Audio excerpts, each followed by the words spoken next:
If you're going to put your energy into, I can't, I won't, I'm never enough, I don't have enough money, I don't have enough knowledge, I don't have enough people in my life, well, then it's going to be hard for you to ever break free of the chains that are keeping you right where you are.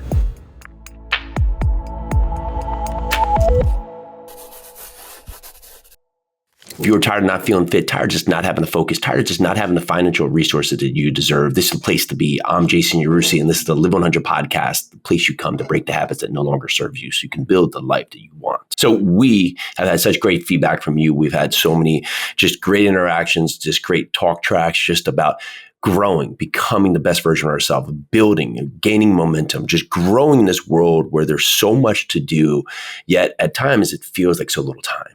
And with that, there has been the conversation to, of course, expand this podcast into longer form, into longer versions, into a longer talk track. So today we are trying something new for you, the listener, to bring in different ideas and different contexts. So today we're going to go through a couple things here. We're going to get some reactionary posts, some things that we found over on X, and just build upon that to see how we can add more value upon the Live 100 podcast. All right, so let's get after it. So if you haven't been and listened with us before, that we do two different podcasts each week that are typically short form podcasts, 6 to 8 minutes, that we come in there and just hit it out of the gate so you can go in there and break your habits, build momentum, and magnify your future, all within one actionable step that you'll leave this podcast with. Well, today we're going to do that same format, right? However, we're going to expand it. We're going to add in some value and just build into context by looking at some things that are coming back into the universe and seeing how we can use this or discard this in each and every day. So the first thing that came up here today is just, things to look at within our mindset, right? And things that really hold us back. And so there was this post here that was talking about, ego. Ego prevents you from learning from others. And that's true, right? When you think about your life and you think about, everything you're doing, our stopgap is when we believe that we know everything, so we can't learn anything new. Right? Many times we think about it, if we're talking, we're not actually taking in, right? If we're not going to be open to scenarios to learn, right? A lot of this, honestly, if you think about the election, right? At this same part here, I voted Republican, I voted for Trump, but I needed to hear from the other side, right? Sometimes the best way to debate in a debate is know the other person's side better than themselves. But so many times we just want to close off and just have our own opinion, but not listen to others and just hear and understand their side, their approach, right? But that goes in our world as we continue to grow, we continue to evolve and everything, right? If I went to class to work out, right? If I go to a CrossFit class and the coach comes over and to give me feedback, well, that coach is the coach for a reason, because they're there to help critique us, right? They're not there to put us down. They're there to give us guidance so we can improve upon what we're doing. But I was like, man, get out of here. I know what I'm doing, right? A couple things could happen. One, I may cap my growth. Two, it may cause energy. Three, or I may just keep getting the same result, right? I might not be able to expand, move forward, just move past what I've already done. So think about how ego is playing a course in your life. And if it's causing distraction or retraction or inability for you to move forward, then let it go. Envy, it prevents you from focusing on yourself. They say, if you look at envy, right, it's the thief of joy. And you think about that and say, well, how can it be the thief of joy? It's because we forget to take into account all the great things we have because we're so busy looking at what others have, right? And looking at what others, it's like we're trying to level up with the Joneses, right? We're trying to always be something we're not. We're trying to always build into something that potentially one day we could have, but yet not today. And the reason that we can't get to where we want to do because we forget to master what's right in front of us. The first thing you can do is master what's right in front of us. And so many times we want to try to master something that we're not yet. We're something that we aren't ready to have. So look at envy and understand, just let it go. Let it go. Take gratitude and grace in what you have and the offerings and the inabilities and the gifts you have and use your gifts. Don't be jealous that you don't have someone other's gifts because you've been given these great gifts by the Lord. Next is anger. Anger prevents you from seeing clearly, and that's just so true. I mean, that really speaks to what we have today with an election in a divided country, is that we're all so angry, and it just masks us, right? It masks us from being able to see the truth. And life is going to continue to go. It's going to continue to change. It's going to continue to move on. It's going to continue to build. It's going to continue to grow. And if you're angry at where you are, angry at your circumstance, then you're not going to have the ability to change, the ability to adapt. Next is ignorance, right? It prevents you from making good decisions. ignorance, right? It's at points good to be ignorant and open than ignorant and closed. And so what does that mean, right? Well, there's many times where we just don't know something, right? And when we don't know something, the thing to get around that is to go ask questions and learn. So you can take yourself from the not knowing stage into the learning stage to hopefully the understanding stage. But so many times that we don't want to look foolish, we don't want to look silly, so we'll just stay not knowing something because we don't want to ask the question. We don't want to look dumb. We want to look like we always know. But again, you will stay in a form of lack. And lastly, fear. Fear is the inability to just honestly reason with our thoughts. And it prevents you from seeing and seizing opportunities. Why? Because there's opportunities everywhere. There's opportunities all around us. You think about it. If you walk down the street and you're saying, I want to start a business, like I don't know what business to start, everything around you, from a brick building where someone built the building and there was a bricklayer that put up the bricks to a candy store where someone designed the sign, someone made the sign, someone did the website, someone went and packaged the candy with the wrappers, someone designed the packages, someone went and formulated the ingredients. Right? We think about all these opportunities, but many times the fear goes, I will fail. And that blurs the message of what's possible. So if you're being fearful today, understand that fearful is focusing on just your thoughts and not being able to reason with your thoughts, when in fact, opportunity is everywhere and we live in the greatest country in the world. And if you want to build your life, then you have to be reasonable that you have opportunity, you have plenty of it. You just have to start to look to what is actually the truth of it. And so what happens is we very often reinforce things when we put things in the negative. I can't do this versus I'm going to keep doing this. It's such a huge thing to convert things into the affirmative. My life has changed dramatically by stop looking at the lack and start looking at the possibility. And your life can change too. And it's just so true. You can't do both at the same time. You can't be lacking and longing and having at the same time, right? You can't be positive and negative at the same time. You can't be, happy and sad at the same time. You can't be angry and joyful at the same time. You can only focus on one thing. So if you're going to put your energy into, I can't, I won't, I'm never enough, I don't have enough money, I don't have enough knowledge, I don't have enough people in my life, I'm not smart enough, I haven't gone to the right school, I didn't have the right upbringing, I don't have the right friends, I don't have the right network, well, then it's going to be hard for you to ever break free of the chains that are keeping you right where you are. So your ability to overcome negativity is just on your mental capacity to see things from the other side. So your first step today is look at your words. Understand that your words today are setting up the stage for your future tomorrow. And if the first thing come out is complaints, negativity, just reasons why you cannot, you've just set a wall in front of you, an obstacle that's going to make it hard, while the person next to you is saying, I got this, I can do this, I can figure it out. I don't know how to do it, but I'm going to go and give it a try. Well, that person's going to have 1, 10, 1,000 steps in front of you because their mind is open to what can be instead of what can't be. So you look at your ability today and just look at your words and from what it is. There is the next part here where there's a post on Doug Collins, and too many kids are today afraid of failure. Young people today, we've got to put our arms around them because kids are afraid to fail. And I will tell you, I got a lot of scars. But I grew from them. And when you think about it, like failure is every aspect of your life. Is that something has happened that at one time you couldn't do, and now you have.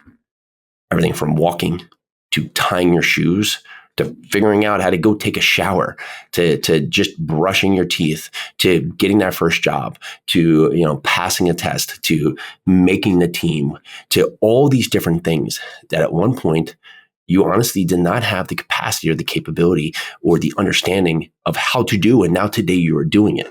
But we forget, it's hard to fail. No one wants to fail. We all just want the success. We all want to be able to have the ability.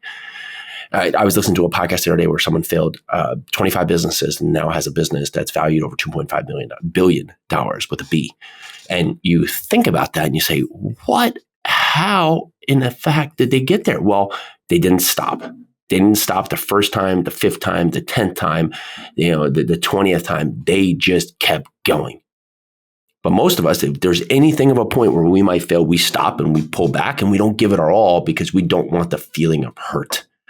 But that's the lesson. Like, the worth is, it's part of the process. It's what you need to be able to show what is possible within your life.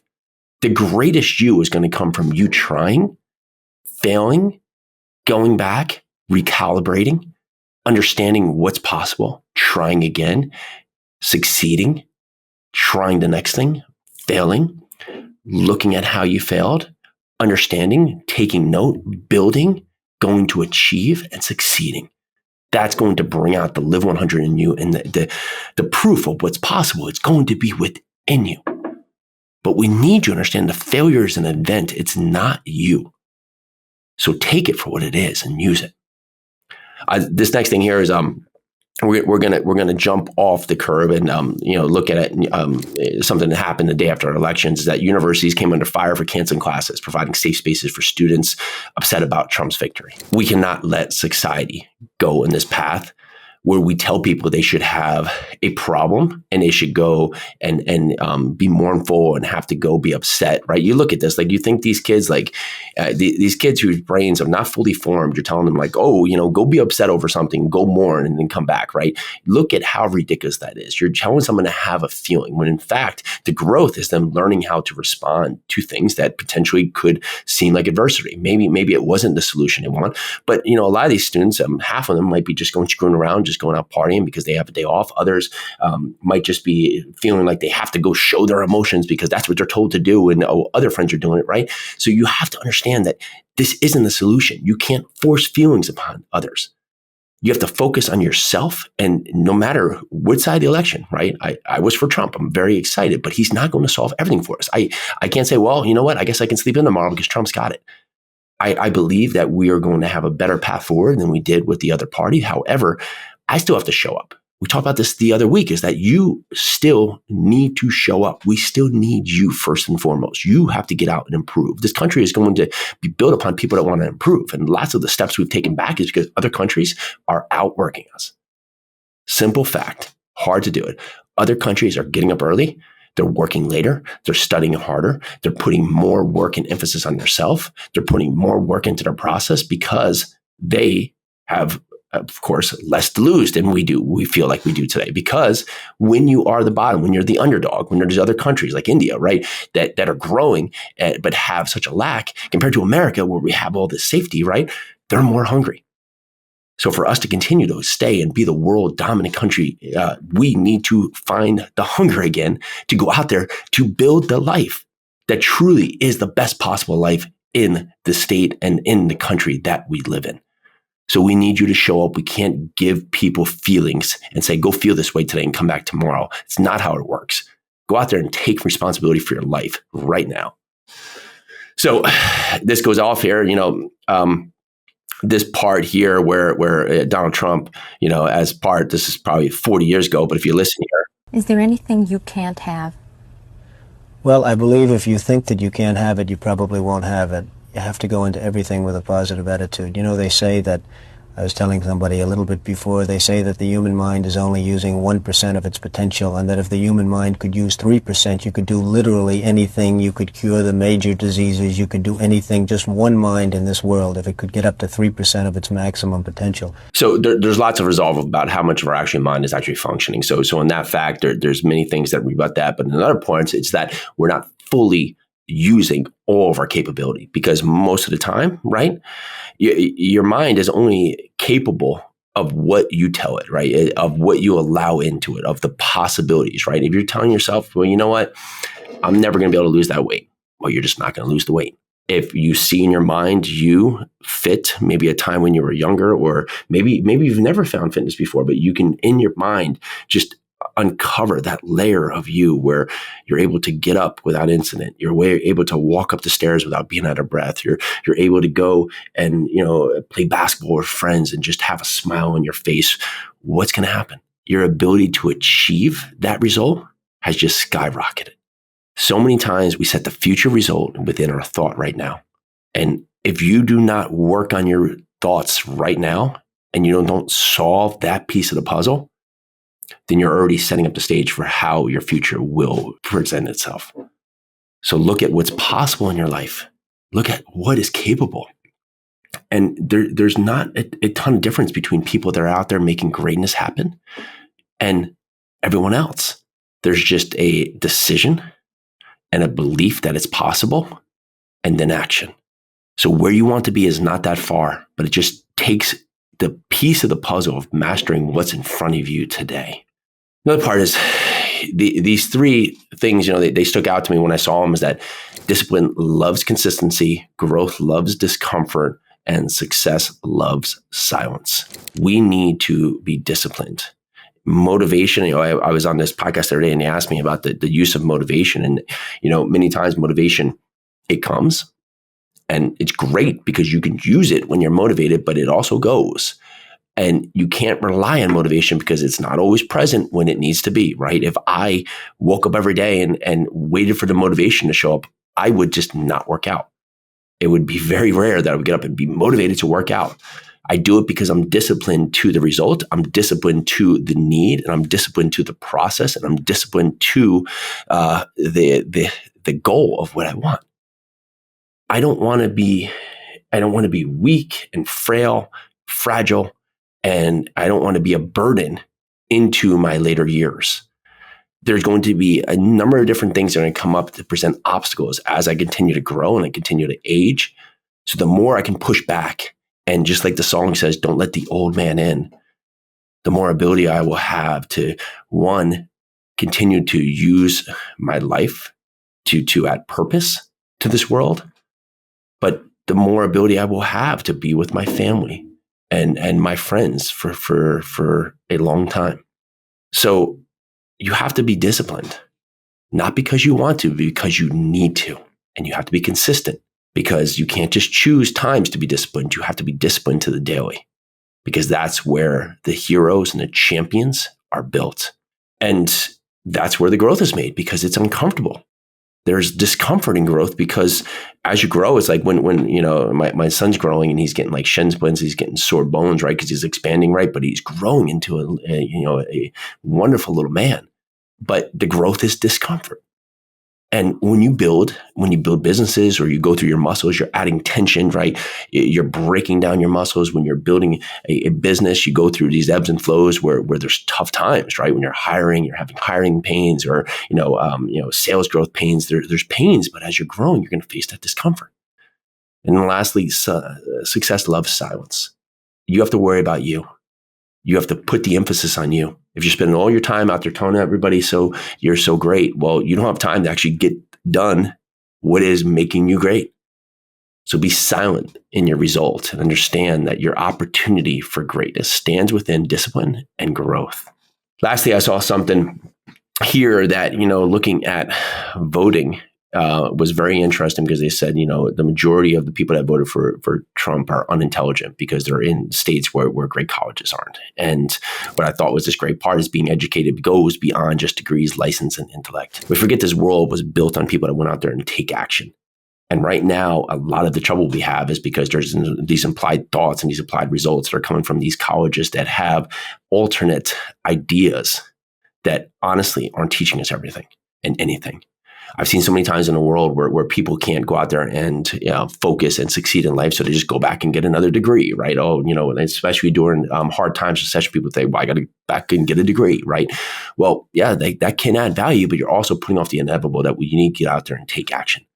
So what happened is you had a lot of people that were tired of the circumstances they were in that went out there and voted. And just because they're not around great colleges, there are people that go out there and take action, that build lives for themselves, that build greatness by doing the daily work that's needed, regardless of the degree they do or don't have. So good colleges, great. They can have a use case, but they're also sometimes in the way of the true potential of what's possible with people because they're putting in a certain ideology that is not what America needs. We need people that are out there hardworking. That's why we're being replaced, because we don't have people that go out there and actually want to do the work. Everybody wants the easy. Everybody wants to out there and just be on social media and be an influencer. We want nobody out there that's why you're seeing businesses like plumbing businesses and HVAC businesses. And that's why we started one too, that are selling for massive multiples, right? Because there's not a lot of people that want to do them. So they're valuable in the use case, because the people that do them are putting in the work to go out there to take action and get massive results. All right. So this little change from our little quick short podcast. Leave me some comments. Let me know down here your thoughts on this, like how you like this, how you like this format, if this format resonated with you, so we can continue to expand and continue to grow with this. Okay. So that's what I have today. Again, if you have not come into our universe before, if you go over to jasonyarusi.com, there's a free assessment. You take that assessment. It's a couple questions that helps you understand your starting line. How are you showing up in the moment right now? How are you presenting yourself? And it gives you the ability to start to launch and to take control back of your life. All right, that's what I have today. I'm Jason Yarusi. This is the Live 100 podcast. Let's do this.